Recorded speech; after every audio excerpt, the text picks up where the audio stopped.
Lili, mirëmëngjes, sigurisht një ngjarje e rëndë ndodhur në orët e para të mëngjesit në zonën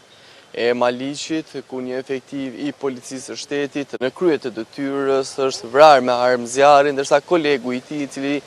ishte pjesë e operacionit, është plagosur dhe ndodhet në gjendje të rëndë. Është transportuar drejt spitalit të traumës për ndihmë të specializuar. Bëhet fjalë për Enea Mekollin, oficer i forcave Shqiponia në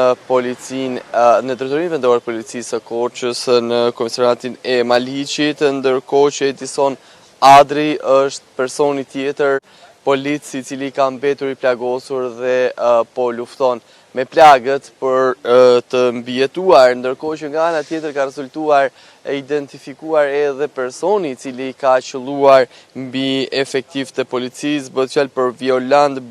Braçellari, një person me rekorde kriminale i dënuar nga gjykata e Korçës si proceduar për plagosje të lehtë me dashje, për kultivim të lëndëve narkotike, një person problematik për cilën prej kohësh ishte në kërkim, ndërsa dy efektivet kishin lokalizuar vendodhjen e tij dhe kishin bërë një plan masash për ta ndaluar dhe për t'ia paraqitur drejtësisë, por siç duket ky i fundit i armatosur dhe njohës i mirë i armëve të zjarrit për shkak se ka qenë edhe pjesë e ushtrisë, ka hapur zjarr drejt efektivet policisë duke shkaktuar një viktimë dhe një të plagosur. Në fakt gjithë ngjarja tashmë ka marrë një tjetër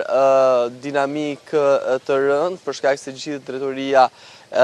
vendore ndodhet në zonën e Maliqit për sigurimin e provave dhe por edhe për të parë nga afër situatën se si ka ndodhur, çfarë mund të ketë çuar deri në të shtënat me armë zjarri nëse kanë pasur apo jo një komunikim mes efektive dhe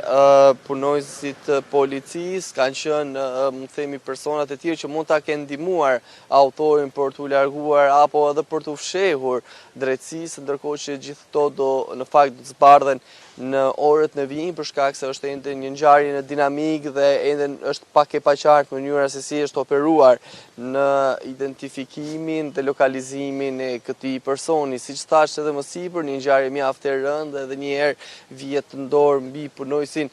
e policisë kësaj radhe duke shkaktuar një viktimë, ndërsa efektivi tjetër, kolegu i Enea Mekollit, ndodhet në gjendje të rëndë në spitalin e traumës.